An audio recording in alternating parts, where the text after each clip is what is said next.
যে আপনি আসুন, হেবীর তোমার আসন পূর্ণ করো, তোমাকে আমরা মিস করছি, মিস তুমি এসো।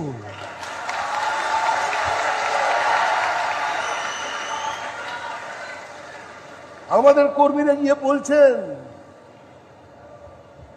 যেরকম করে না, একটু তো এসো। কোথায় তিনি নেই, ডায়মন্ড চক নেই।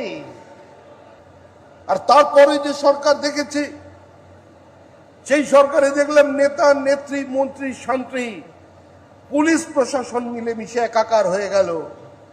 তারা সবাই মিলে ডিজে বাজাচ্ছিল, ডিজে। আর তাদের যিনি উত্তরাধিকারী, তিনি নেমন্তন্ন করেছিলেন অমিত শাহকে। তিনি বললেন আসুন 12টার সময়, 4 তারিখ বেলা 12টায় রবীন্দ্রসঙ্গীতও চলবে, ডিজেও চলবে। রবীন্দ্রনাথ তো ওপর থেকে চমকে চমকে উঠছে। এখন অবস্থা কি? জনরোষে আক্রান্ত, পুলিশ নেই, তাই নেতা নেই, কনভয় নেই, তাই হুঙ্কার নেই। আমরা তো বলছি আপনি আসুন, প্রচার করুন ফলতায়। আমাদের কর্মীরা আমাদের জেলা সভাপতি ফুল নিয়ে, শাঁখ বাজিয়ে আপনাকে স্বাগত জানাবে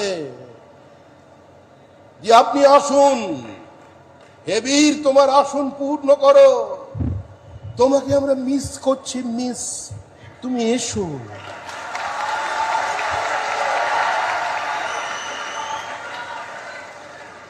আমাদের কর্মীরা গিয়ে বলছেন যেরকম করে না, একটু তো এসো।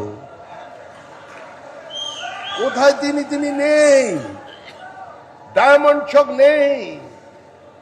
ডিজে বাজাতে গিয়ে বাড়িতে বসে এখন হারমোনিয়াম বাজাচ্ছেন, হারমোনিয়াম।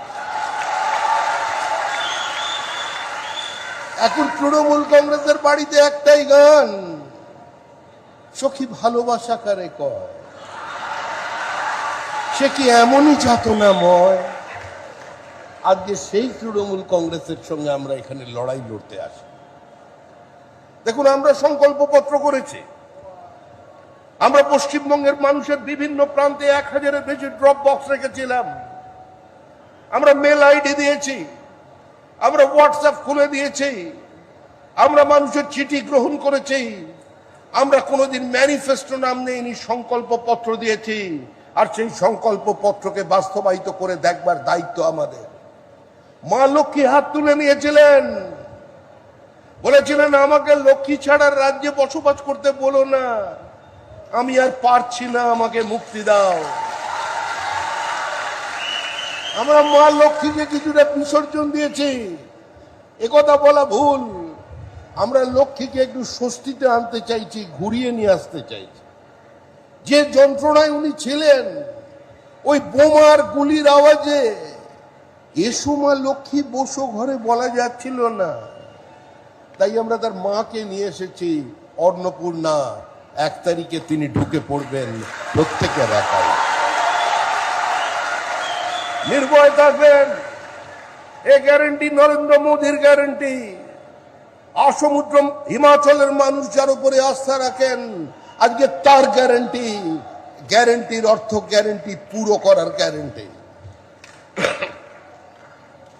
আমরা যারা ছোটবেলা থেকে এই অঞ্চলে রাজনীতি করেছি, একজন পার্টির পূর্ণকালিক সদস্য হিসেবে ডায়মন্ড হারবার থেকে শুরু করে ফলতা বিভিন্ন জায়গায় রিক্সায় মাইক বেঁধে বক্তৃতা করে বলেছি যে আমরা পশ্চিমবঙ্গের রাজনীতিকে প্রভাবিত করতে এসেছি, আমরা এই রাজ্যের মাটিতে থাকতে এসেছি, আমরা চলে যেতে আসি।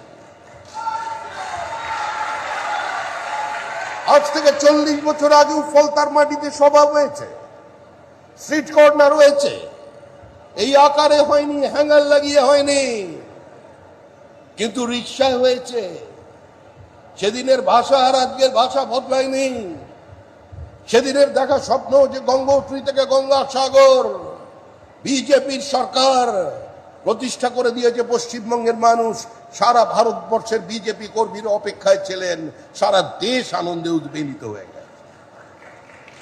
শ্যামাপ্রসাদের মাটিতে শ্যামাপ্রসাদের সরকার, যে মাটি তিনি আমাদের দিয়ে দিয়ে গেছিলেন, আজকে তার সরকার তৈরি হয়েছে।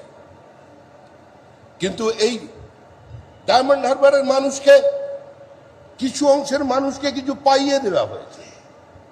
কিছু অংশের মানুষের সামনে বোঝানো হয়েছিল যে বিরোধী বলে কিছু থাকবে না, বিরোধী শূন্য গ্রাম পঞ্চায়েত চাই, বিরোধী শূন্য মিউনিসিপ্যালিটি চাই। তার মধ্যেও আমরা লড়াই করেছি।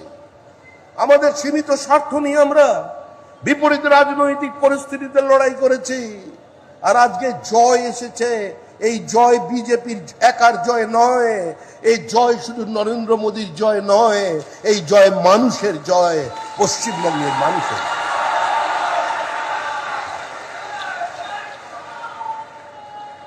আমাদের এই বিপুল জয় প্রমাণ করে দিয়েছে যে গণতন্ত্রে ঔদ্ধত্যের কোনো জায়গা নেই। আমাদের এই জয় প্রমাণ করে দিয়েছে যে গণতন্ত্রে উত্তরাধিকারের কোনো জায়গা নেই। আমরা উত্তরাধিকারীকে বলছি, হয় সোমা ঘোষের আবহন স্বীকার করুন, উনি বরণ করবেন একদম লাল পাড় শাড়ি পরে, শাঁখ বাজিয়ে সাজিয়ে গুছিয়ে আমরা পৌঁছে দেব। আর না হলে গ্রিন করিডোর দিয়ে দমদমে পাঠিয়ে দিচ্ছি, যান অমিত শাহর বাড়িতে।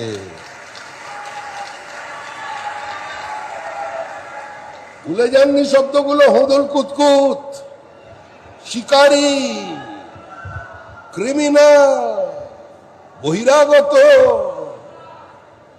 আমাদের কাছে কোনো ভেন্ডেটার রাজনীতি নেই।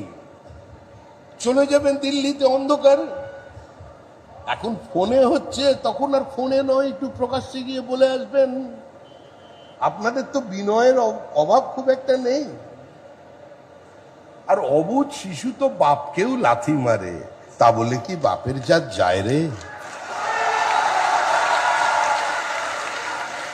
কিন্তু রামকৃষ্ণ বলেছেন, বিজেপি বিরোধীদের ওপরে আক্রমণ করেনি। যখন আমরা খবর পেলাম কুচবিহারের একজন আগুন খেকো বিপ্লবী নেতা, তার বাড়িতে ঘিরে ফেলেছে বিজেপির কর্মীরা, বিজেপির ছেলেরা এবং স্থানীয় মানুষ, লিঞ্চিং এ মারা যেতেন সেদিন। কিন্তু বিজেপির এই অহিংস রাজনীতি তাকে নতুন করে কিছুদিন বাঁচতে সাহায্য করেছে। আরো কিছুদিন পৃথিবীর আলো দেখবেন, বিজেপির হাতে খুন হতে হবে। কিন্তু মনে রাখবেন, মায়ের সামনে ভাত খেতে বসে ছেলেটার বুকে যারা গুলি করেছিলেন, আজকে সেই অপরাধীর শাস্তি হবে। তিনি ক্যাবিনেট মন্ত্রীও হতে পারেন, তিনি সাংসদ হতে পারেন, তিনি বিধায়ক হতে পারেন, কেউ সেই বিচারের বাইরে থাকবে না।